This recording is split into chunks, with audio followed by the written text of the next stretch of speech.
datos hay en términos de cómo funciona ese mercado laboral para los jóvenes, para los que quieren ingresar al mercado laboral, profesor? Bueno, Yair, en efecto tú tocabas algunas cifras sobre el tema, pero aquí es muy interesante analizar la tasa de desempleo. La tasa de desempleo mide el porcentaje de personas que están buscando activamente empleo, cuántos de ellos lastimosamente no lo consiguen. Y esa tasa de desempleo para el último trimestre del 2023 fue a nivel global en Colombia del 9,4%. Vimos que en el mes de diciembre esa tasa de desempleo subió otra vez al 10%, pero el dato trimestral es de 9,4%. Y habían pasado varios años desde que teníamos una tasa que estuviera por debajo del 10%. La tasa para todas las personas es del 9,4%, la tasa para las personas jóvenes, que en efecto están clasificadas en el DANE como aquellas que tienen entre 15 y 28 años, es del 16,5%. Es decir, hay 7 puntos porcentuales de diferencia en la tasa de desempleo entre la población joven y la población total. Entonces, el desempleo es una desventaja que afecta de manera desproporcionada a los jóvenes. Y también muy interesante, dentro de los jóvenes y en la población en general, el desempleo afecta de manera desproporcionada a las mujeres, porque del 25% del total de los jóvenes, hay un porcentaje que ni trabaja ni estudia. Eso corresponde al 25%. Son personas que no están dedicadas ni a aumentar su capital humano ni a ganar ingresos. Y de esas personas que ni trabajan ni estudian, 2 de cada 3 son mujeres, que me parece, Yair, que resultó en última reflejado en la nota que acaban de mostrar, porque en efecto la mayoría de personas que entrevistaron mujeres nos mostraron que tenían problemas para conseguir empleo o que no satisfacían sus necesidades en términos de ingresos, son en efecto mujeres. Sí. Pero, ¿qué es lo que está ocurriendo en un país como este, en una ciudad como esta, que es muy complicado para un joven acceder a su primera chamba? Bueno, Jair, fíjate que este no es un problema exclusivamente de Cartagena, ni siquiera es un problema exclusivamente de Colombia. Es un problema estructural en términos de los requisitos que se exigen para acceder a un primer empleo. Naturalmente, esto ya es un lugar común, pero naturalmente si tú exiges una cantidad de experiencia positiva a personas que tienen experiencia cero, nunca van a poder adquirir esa experiencia y por ende nunca van a poder adquirir un empleo. Por eso es que algunos programas de entrenamiento en el trabajo, pero programas de entrenamiento que cuenten como experiencia laboral serían muy útiles. Yo me acuerdo, ahorita que preguntaba sobre las experiencias personales, me acuerdo que nosotros en la Universidad del Rosario, que fue donde yo estudié, muchos de nosotros participamos como asistentes de investigación. Sí. Se llamaba, y creo que aún se llama, el programa de jóvenes investigadores. Pero la experiencia que tuvimos nosotros como jóvenes investigadores, que era una experiencia laboral, como la tuvimos antes de la fecha de grado, muchas organizaciones no la contaban. La experiencia laboral, así es. Eso es un hecho infortunado.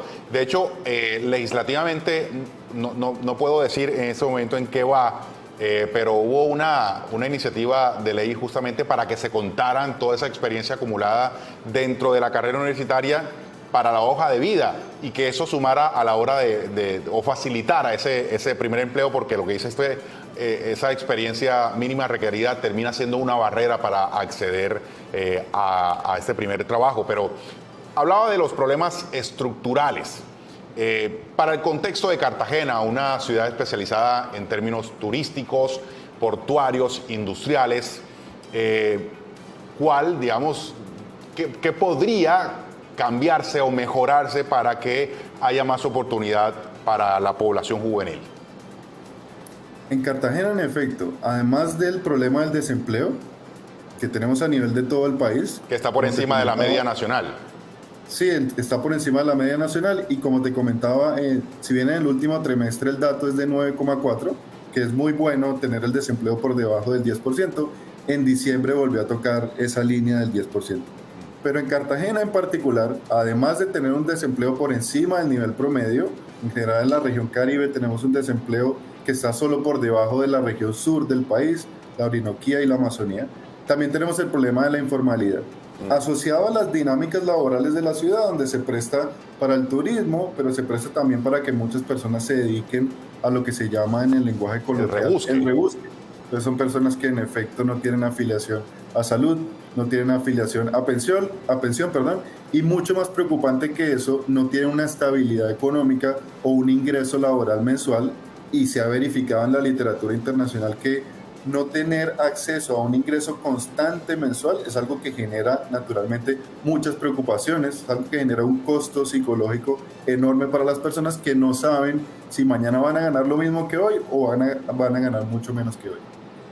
Bien, no quiero entrar en una polémica con la academia, pero allí la academia cómo entra para la mentalidad de los jóvenes, en el sentido de que uno se prepara para el mercado laboral, pero este es muy complicado de acceder. ¿Ahí qué rol tiene la universidad más allá de esa educación formal? Jair, ese es un buen punto. En principio, las universidades deberían tener un enfoque, por llamarlo de alguna manera, de responsabilidad social. Si yo me siento a ofrecer muchos programas académicos, pero yo en última sé que muchos de esos programas académicos no responden con la demanda laboral de la ciudad, bueno, tengo que llamarme la atención a mí mismo y decir, de verdad hagamos un análisis sobre qué es lo que las personas quieren estudiar, pero también qué es lo que las empresas están demandando. Entonces, por ejemplo, tenemos el caso de las habilidades en inglés, por poner un ejemplo. En cualquier programa las habilidades en inglés son fundamentales. Una universidad que no esté formando activamente a sus profesionales en una segunda lengua es una universidad que no está cumpliendo con su responsabilidad en términos de que las personas que se gradúen van a tener problemas especiales para conseguir empleo. Entonces fíjate, Yair, que se trata sí de fomentar las carreras que tienen una demanda, sí, que se acoplan con las demandas de la sociedad, pero también de ciertas habilidades blandas incluso, y habilidades como el manejo de otras lenguas que van a incentivar a las firmas a contratar a las personas que se gradúan de las universidades. Bien, para ir cerrando, profesor Aleán, el hecho de que el distrito esté pensando en la idea de ayudar a ese primer empleo, a esa primera chamba a los jóvenes a través de sus prácticas en puestos oficiales, a través de la alcaldía del distrito, es una, digamos, puede ser bueno, pero la cifra es baja, son 200 cupos nada más, es insuficiente. ¿Qué más haría falta o qué más podría promoverse desde la estructura económica y productiva de la ciudad para generar más de esas oportunidades? Jair, yo lo que opino es que el hecho de que sea un programa pequeño puede convertirse en una ventaja en vez de una desventaja, porque puede ser una oportunidad muy propicia, Jair, para evaluar el impacto de estas políticas sobre variables de resultados como la empleabilidad de estos jóvenes, porque entiendo que hay la opción de que queden vinculados al gobierno, pero también puede pasar que no queden vinculados y que otra empresa los contrate debido al aumento en su experiencia. Y también, por supuesto, los efectos de corto, mediano y largo plazo sobre el ingreso laboral. Entonces, me parece que es muy importante que el programa, si bien tiene una escala pequeña, se evalúe, se compare a mi mejor entender, los 1.500 millones de pesos que se van a invertir en el programa, se compare ese costo con los beneficios que va a generar en términos de, repito, empleabilidad e ingreso laboral. Porque si tenemos evidencia dura, evidencia específica de la efectividad de ese tipo de programas y, por ejemplo, evidencia de que en efecto se aumenta la empleabilidad, se aumenta el ingreso laboral de los participantes en este programa, con esa evidencia pura y dura, el programa se puede escalar. Entonces, si yo tengo evidencia de que estas 200 personas mejoraron su ingreso, están con un puesto fijo de aquí en adelante, eso daría pie para que el programa ya simplemente no para 200 empleados, sino para 2.000 empleados. Pero quisiera hacer énfasis sobre dos puntos. Primero, la necesidad de evaluar el programa. Hay muchos centros de estudio, incluyendo Alideas, que son capaces de hacer una evaluación técnica de ese programa. Y segundo, la necesidad de darle un enfoque diferencial, porque es cierto que este problema afecta especialmente a los jóvenes y dentro de los jóvenes afecta especialmente a las mujeres. Sí. Pero hay muchas mujeres jóvenes que no se están dedicando ni a estudiar ni a trabajar. Profesor, y una pregunta que me embarga a mí, porque vayámonos al otro extremo del río. Digamos que estamos entendiendo que está este mercado de esa manera, de esta condición, y que algunos jóvenes logran acceder al mercado laboral. ¿Usted considera que la inestabilidad laboral también sería un aspecto que entraría en conversación con respecto a este programa? La inestabilidad laboral es en efecto un problema significativo cuando uno hace un análisis del mercado laboral. En este caso, yo vi en las condiciones del programa que no se le asegura a la persona una estabilidad laboral en el sentido de que no se le asegura que va a quedar vinculado al empleo, pero yo lo que considero importante es que, bueno, primero es una práctica, pero es una práctica remunerada, lo cual es positivo. Y segundo, es una manera de que la persona recién graduada empiece a adquirir experiencia. Ese va a ser el resultado significativo principal. Empezar a adquirir experiencia, luego con esa experiencia ya yo puedo aplicar a otros empleos, incluso si dentro del programa no se me garantiza esa estabilidad laboral.